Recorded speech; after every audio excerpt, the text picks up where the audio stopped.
So இப்போ நீங்கள் பார்த்துட்டு இருக்கக்கூடியதான் வந்து பார்த்தீங்கன்னா அழிஞ்சில் மரம். அதில் அழிஞ்சில் பழம் வந்து நிறைய வச்சிருக்கு.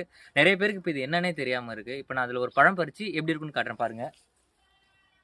ஸோ வந்து நிறைய வந்து பழுத்து இருக்குது. அது நம்ம ஒன்று பார்த்துக்கலாம் எப்படி இருக்குன்னு பாருங்கள்.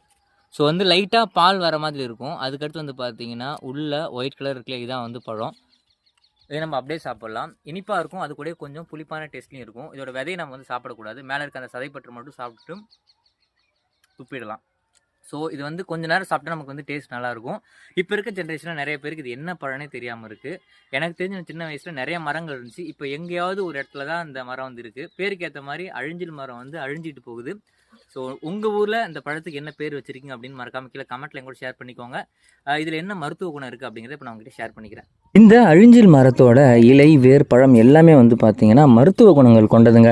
குறிப்பாக இந்த அழிஞ்சில் பழத்தோட மருத்துவ குணங்கள் என்ன அப்படின்னா உடலுக்கு குளிர்ச்சி தருதுங்க இந்த அழிஞ்சில் பழம். அது மட்டும் இல்லை, நோய் எதிர்ப்பு சக்தியை வந்து பார்த்திங்கன்னா நமக்கு உருவாக்கி கொடுக்குது, ரத்தத்தை சுத்திகரிக்குது, உடல் பலவீனத்தை வந்து நீக்குதுங்க, மலச்சிக்கலுக்கும் ஒரு நிவாரணமாக இருக்குதுங்க இந்த அழிஞ்சில் பழம். இந்த மாதிரி இன்னும் நிறைய நன்மைகளை வந்து கொண்டிருக்குது. என்னதான் இருந்தாலும் இந்த பழத்தை நம்ம அளவோடு தான் சாப்பிடணும், அதுக்கு மேலே வந்து சாப்பிடக்கூடாதுங்க. ஸோ அமிர்தமாக இருந்தாலும் அளவோடு சாப்பிட்டா தான் நல்லது. அதனால் அளவாக மட்டும் சாப்பிடுங்க, ஆனால் சாப்பிடுங்க.